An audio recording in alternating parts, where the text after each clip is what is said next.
everybody, it's Miss Cervantes from Victoria West High School with VWHS Art. Don't mind my hand, I'm doing a test paint for Halloween. Don't worry about it, don't worry about it. All right, so for our next project, we are essentially modifying Miss Hamilton's Galaxy Watercolor landscape. We are gonna be working on doing landscapes. So some of our main goals, showing depth, that is things that are far away and close. We are going to be practicing some one-point perspective, which is part of that showing of depth. We're going to be playing with watercolor a little bit, as well as some kind of camping imagery, because I'm about to go camping, so why not? Ha ha ha ha ha. All right, so again, this is from her little packet that she had. We have these packets on our tables, but you know, you can also just flip through this video if you really want. So some supplies that you need. You need some thick paper. We've got our drawing paper. She says watercolor paper. If you have access to that, awesome. But you do need to make sure it's 9 by 12 inches. So don't just grab something out of a sketchbook because it might not be the right size.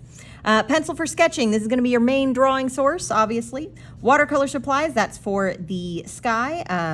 Black fine point marker. We're going to be using probably Sharpie, but I can tell you how to find out if a pen works or not.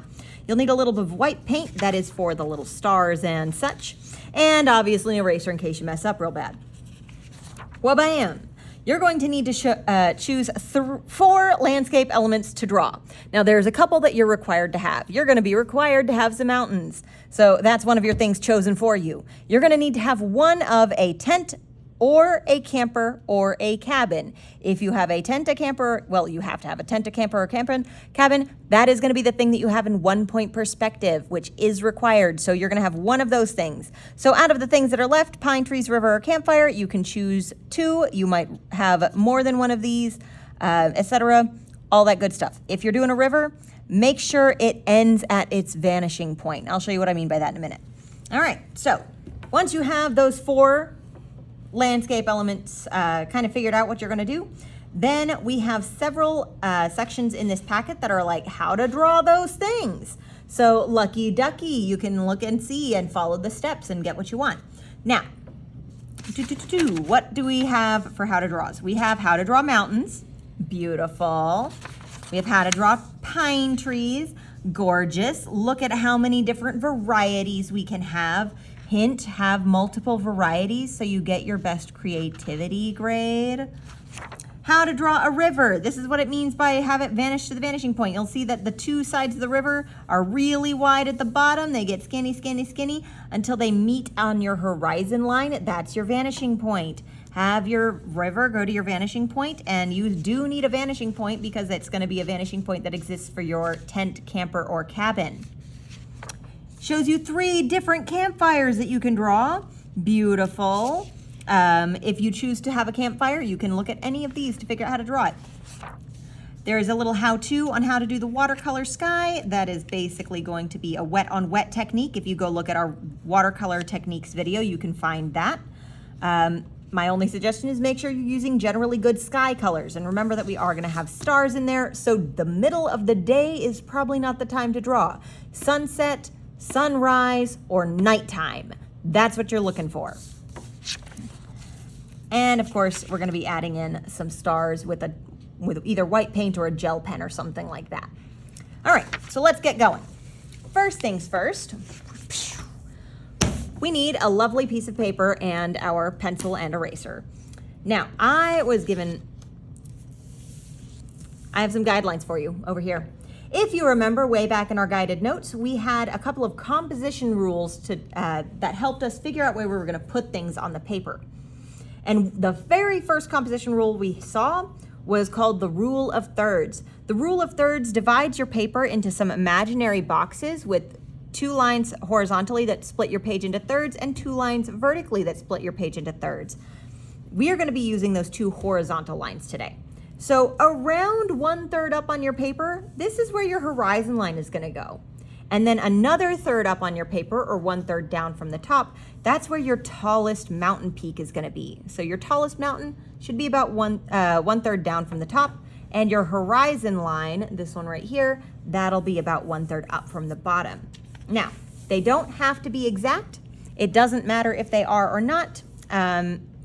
And the earth isn't particularly flat, so you might start with a very straight, perfect horizon line using a ruler, and end up with one that's a little bit wobbly when you start doing with the pen. That's fine, but around a third up. So on that'll be about here.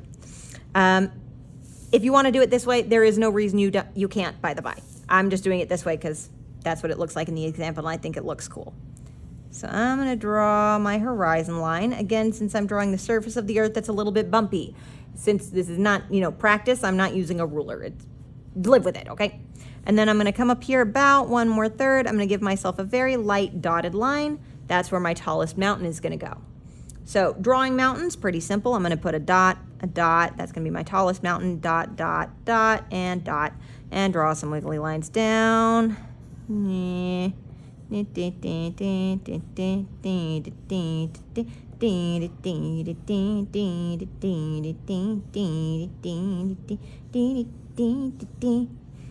Not planning it super a lot because that's going to take forever.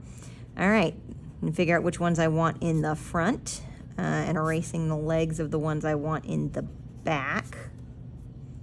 Yeah, that looks good. All right, now there's shadows on the mountains. Again, that's from our little packet, which, yeah.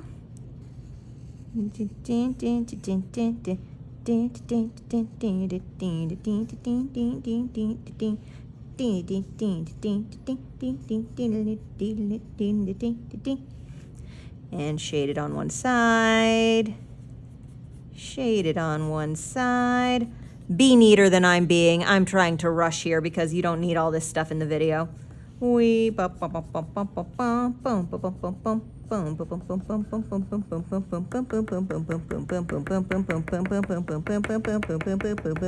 Texture in the mountains. Bam. Easy peasy lemon squeezy. Did not take very long at all. Of course, I would want to clean it up and make it a little bit more neat so it's not just super rushed looking, i.e. make all of these nice and pretty and even and all of that. But that's for later. All right. Next thing I want to add. I'm going to add in my cabin, camper, or my tent next. These can go pretty much anywhere on the paper, but I have a tip for you. It is called high-low placement. You do not need to write these notes down if you don't like, but it is something that is very important to keep in mind. And what high-low placement says is if something is close to us, and that is to say it's nearer to our body, in a picture, the way that we will see that is whatever is, and here, let's do some trees. Whatever is closer to us is going to start down low on the paper and be very large. So say that I have a tree, then it's close to me. See how big it is? And the bottom of it is very close to the edge of my picture plane right there. If I want something to look further away, it's going to be smaller and it's going to be higher up, like this tree. It's much further up from the bottom. And then if I want something to appear really far away, it's going to be much, much smaller and very high up.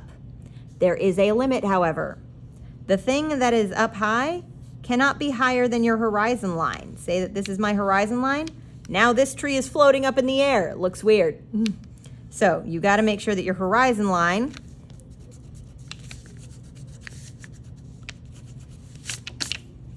is at least a little bit above the thing furthest in the back. So see, again, close is big and low. Far is smaller and higher. And farthest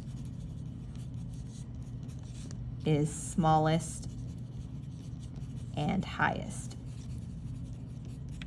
So we're going to be using this method to place all of our stuff.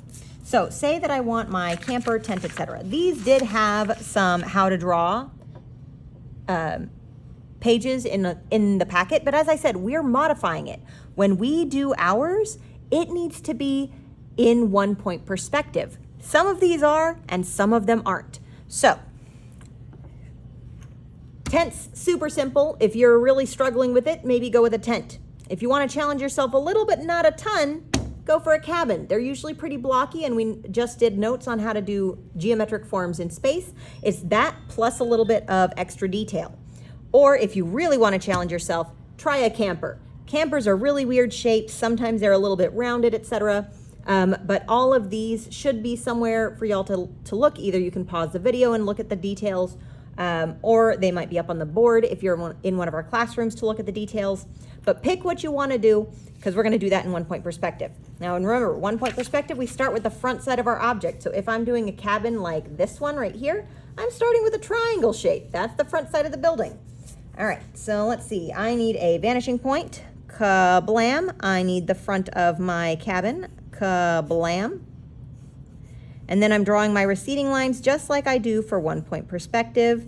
Use a ruler. Again, I'm trying to rush just so you can kind of see the details of how this gets put together. Blah-de-blah. All right, I've got my little cabin window. I've got a door. Where I have this patio coming forward, these lines are also going to go to my vanishing point. So this one is going to go towards my vanishing point, like, ooh, it's a little off, like so.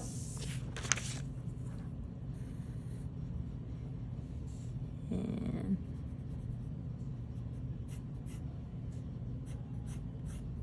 bring that forward a little bit, give myself a little chimney.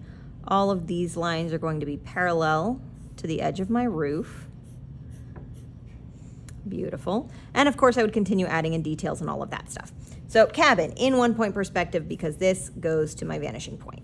Good, excellent, beautiful. Maybe I want a river.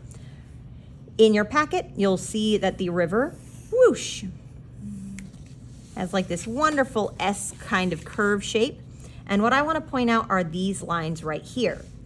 They all come straight down. And they also get smaller the further away they are. So if I did this, where they're getting smaller over here, I would need to adjust back here to make sure that these in the far, far back end up the smallest. And then as they came further forward, they get a little bit more. And of course, I have the top of the water coming in over here. On this side, I'm gonna have some over here. But as soon as I get here, if I bring a line straight down, it goes into my grass, which means that this side, it's going behind the edge of the water, and I'm not gonna see it over here. They're gonna reappear right about here, where I have the ability to come down on my line again. Now these do make them straight up and down, but they can be a little bit wobbly because the earth is a little bit strange and it just has a bunch of rocks and dirt and stuff.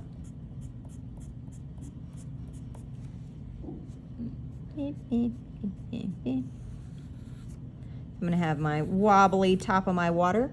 And in here I can also have things like rocks and waves. I'm just gonna try and follow the curve of this water here. And there I have a river. Easy peasy, lemon squeezy. Pine trees, again, follow that same rule of big things down low, small things up high. That is not the pine tree page. Where is it? Over here. You've got several different styles of pine tree to come from. You start by drawing the trunk. I was about to say a stem, but it's a trunk because it's a tree.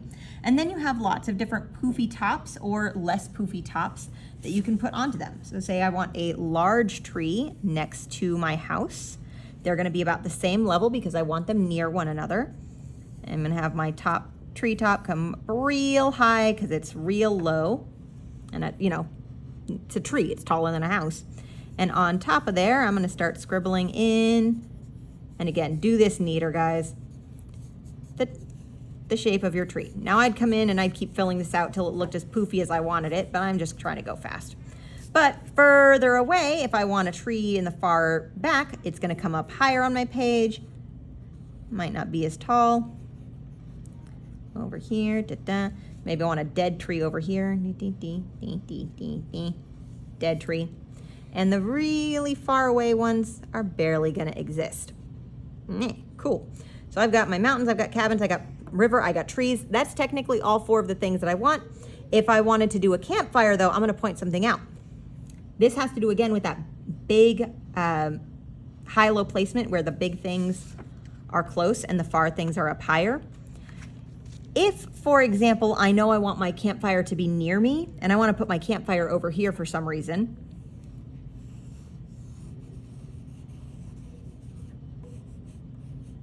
why does this look weird? It's entirely too large. Again, I'm measuring how far away it is by how high up on the page it is. And right now I've got this house closer than this fire. And that means that my fire should be relatively around the size that it would be compared to a house when it's this high up. So, since I don't want a house fire the size of a literal house, I'm gonna go ahead and erase this.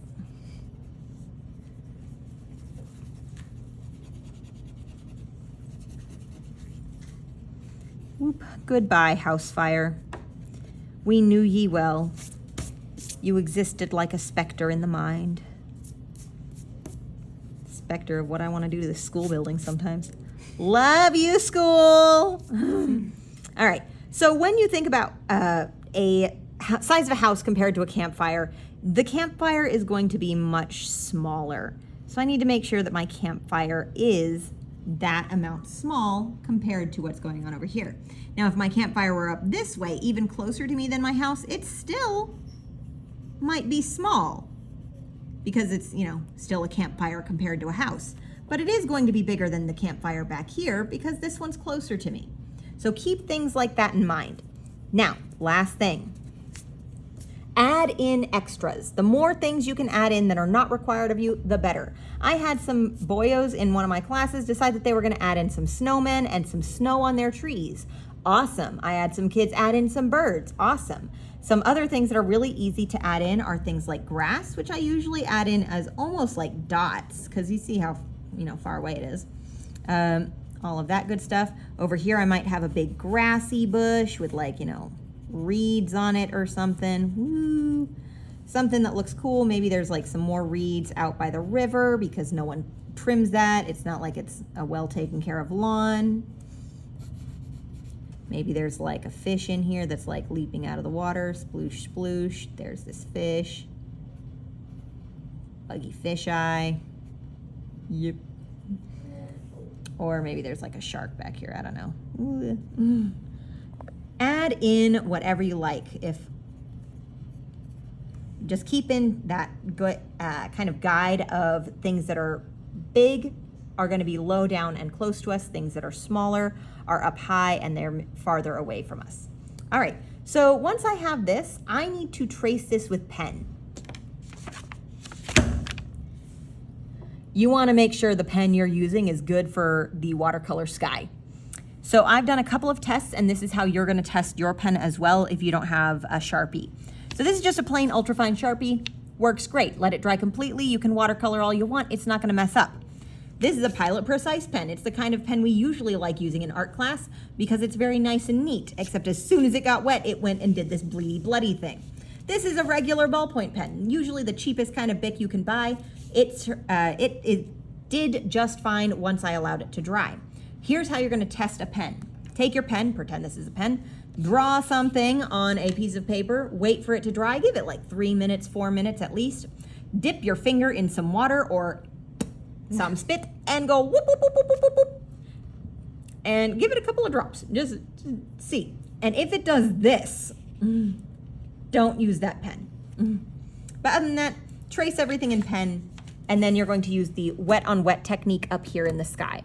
For extra bonus points, just like you can add extra things down here, if you use a salt technique or the alcohol technique that we have from our watercolor technique videos up in this area before you put on your stars, then you can get some extra points just for trying something a little different and getting something a little cool looking probably. Once you have the watercolor in here, sprinkle on some white paint like that's been mixed with a little bit of water, or use a white gel pen to dot in some stars and you will be hunky-dory.